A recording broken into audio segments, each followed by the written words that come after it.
सबसे अहम खबर आपको दें कि वफाकी वजीर कानून जाहिद हामिद ने वजीर आज़म को इस्तीफ़ा पेश कर दिया है। जाहिद हामिद इस्तीफ़े पर तफसीली बात भी करेंगे। वजीर आज़म की जानिब आज इस्तीफ़े की मंजूरी का इम्कान है। उनका कहना था कि उन्होंने मुल्क में इस्तेहकाम के लिए अपने इस्तीफ़ा पेश किया है, जबकि इलेक्शन एक्ट में तरमीम से बराह रास्त कोई ताल्लुक नहीं है। इस पर मज़ीद बात करते हैं नुमाइंदे जावेद हुसैन से। जी जावेद हुसैन, बताइएगा, जब मुलाकात हो रही थी तो उस वक्त तक ये इम्कान आ गया था कि शायद एक से दो वज़रा जो है वो इस्तीफ़ा पेश करें, और अब जाहिद हामिद ने इस्तीफ़ा पेश किया है, वज़ीर आज़म को भेजा है, मंजूर होना है बस।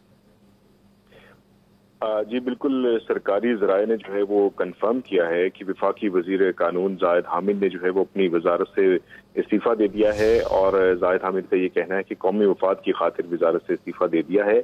इस्तीफ़ा देने का फैसला ज़ाती हैसियत में किया है। और उनका ये कहना था कि इलेक्शन एक्ट का जो कानून है तमाम पार्लिमानी सियासी जमातों ने मुतफ़िका तौर पर बनाया था। आज जो इनकी जानिब से ये पेशरफ्त आई है कि उन्होंने इस्तीफ़ा जो दिया है, उसके बाद अब कुछ देर बाद जो है 7 बजे जो धरना देने वाली जमात है, मजहबी जमात, उसकी जानिब से एक अहम प्रेस कॉन्फ्रेंस भी की जानी है, जिसमें अहम ऐलान या धरना खत्म करने के हवाले से ऐलान भी किया जा सकता है। तो जाहिद हामिद ने अपनी तरफ से भी बताया है कि इलेक्शन एक्ट में बराह रास्त में उनका कोई ताल्लुक नहीं है, जबकि वज़ीर आज़म की जानिब से आज ही जो है वो उनका इस्तीफ़ा मंजूर किए जाने का भी इम्कान है। और जाहिद हामिद जो है अपने इस्तीफे से मुतालिक जो है वो तफसीली बयान भी जारी करेंगे। इस हवाले से एक और अहम पेशरफ्त ये हुई है कि जो मजहबी जमात है उसके दरमियान में और वफाकी हुकूमत के दरमियान में एक मुआहदा तय पा चुका है। और ये मुआहदा जो है वो 6 नुकाती मुआहदा है, जिसमें ये तय किया गया है कि जाहिद हामिद का इस्तीफा मौसूल होने की सूरत में वो धरना खत्म करने का ऐलान करेंगे और किसी किस्म का फतवा जारी नहीं किया जाएगा।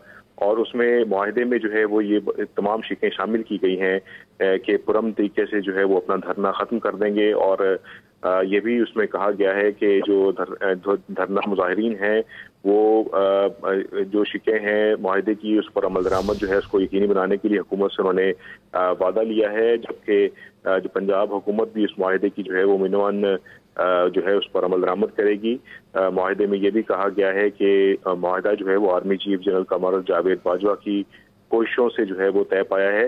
इस मुआहदे पर जो है वो मजहबी जमात के 3 अरकान के, जिसमें खादिम हुसैन रिजवी, पीर मोहम्मद अफजल और मोहम्मद वहीद नूर जो है उनकी जानिब से दस्तखत किए गए हैं, जबकि इस मुआहदे की वफाकी हुकूमत की जानिब से इस मुआहदे में वफाकी वजीर दाखिला एहसन इकबाल और उनके साथ साथ वफाकी सेक्रेटरी दाखिला अरशद मिर्जा, इनके दस्तखत भी मौजूद हैं। दूसरी जानिब जो है वो इस मुआहदे को तय करवाने में क्योंकि आर्मी की जानिब से एक अहम किरदार अदा किया गया, तो मेजर जनरल फैज हमीद जो हैं उनके दस्तखत भी इस पर मुआहदे पर मौजूद हैं। और ये मुआहदा कुछ देर कबल जो है एक नामालूम मकाम पर जो है वो तय पाया गया है, जिस पर 6 नुकाती मुआहदे पर इत्तेफाक किया गया है। और इस मुआहदे में जो है वो खराज तहसीन पेश किया गया है पार्लिमानी उन तमाम जमातों को भी, मजहबी जमात की जानिब से जिन्होंने हल्फनामे में की जाने वाली तरमीम को जो है वो वापस लिया। और इसमें ये मुतालबा भी रखा गया है कि राजा जफरुल्लाह की जो इंक्वायरी रिपोर्ट है वो 30 दिन में मंजर-ए-आम पर लाई जाएगी और जो जिम्मेदार शख्स हैं इस रिपोर्ट में उनके खिलाफ कार्रवाई भी की जाएगी। और दूसरी जानिब जो उन्होंने मजहबी जमात की जानिब से मुआहदे में शामिल किया गया है कि उनके जो कारकुनान गिरफ्तार किए गए हैं और मुकदमात कायम किए गए हैं उन्हें भी फौरी तौर पर वापस लिया जाएगा। और एक 25 नवंबर की जो कार्रवाई की गई हुकूमत की जानिब से जो एक्शन लिया गया था धरना मुजाहिरीन पर, उनके हवाले से जो है वो 30 दिन के अंदर एक तहकीकाती बोर्ड कायम किया जाएगा, जो कि इस पूरे वाक़े की जो है वो तहकीकात करके अपनी रिपोर्ट देगा। और जो जिम्मेदार करार पाएंगे इस कार्रवाई के पीछे उनको जो है उनके खिलाफ कार्रवाई भी की जाएगी। जी।